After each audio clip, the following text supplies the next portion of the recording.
As I said, setup wise, very good. Stand the golf ball in a nice position. Okay, there's nothing really sort of think, okay, we've got to change this. Okay, grip wise, all I would say on occasions, that left hand does get a little bit too far round to the left there.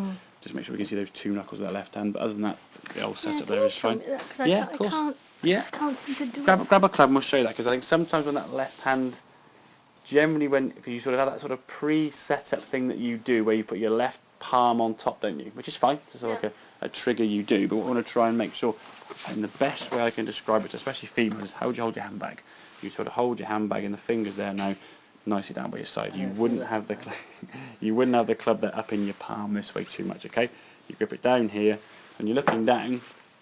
Your left thumb is just to the right centre, and these 2 knuckles are now visible. Okay, so we hold the club face in that position. Okay, if you hold it too far around to the left, it sits up in the palm too much. When you swing back now, it's going to be very hard to do that motion as we showed you on the mat there. Okay, so getting the fingers nice and relaxed. Sometimes if you hold the club down by the side of your body, if you just stand there with the club here, we just sit there naturally. Okay, you put it here, so you sort of do this, and then you sort of go.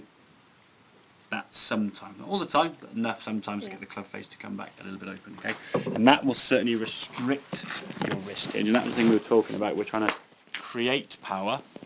Okay, when you went back before, your left wrist went back. We've got a slightly bowed position.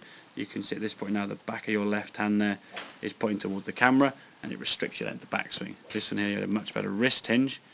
As we go back now, okay, you can see your left hand now pointing a little bit more out that way. We've got the 2 differences in those 2 wrist positions there to there.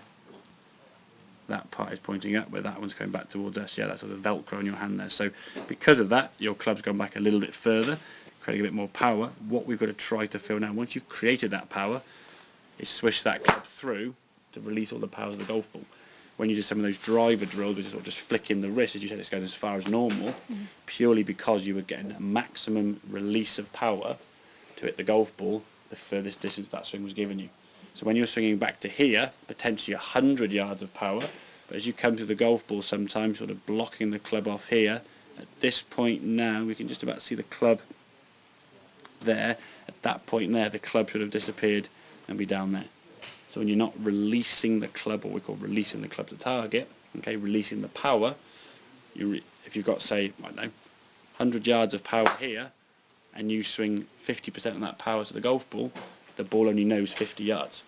If we swing it here, that's a 50-yard backswing. If we give 100% of power to the golf ball, it goes 50 yards. So you get the same swing, or same distance, from a lot less swing, because you're getting a maximum velocity in terms of the speed of the club.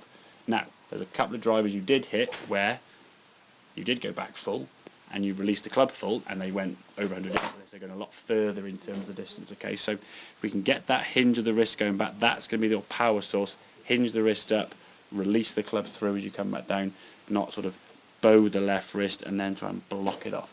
But I think because of your tendencies with your driver especially, the ball going this way, you then try and swing the golf club this way. And in an act of doing that sort of swing to the left, you pull the back of your left hand this way and the club face just stays open.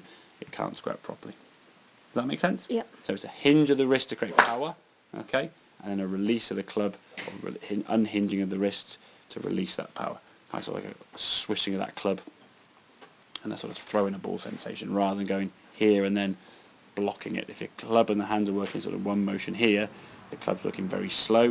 If we hinge the wrist and do this, that gives us a little more speed to the golf ball. Make sense? Yep. Happy days. Right, have a couple more then.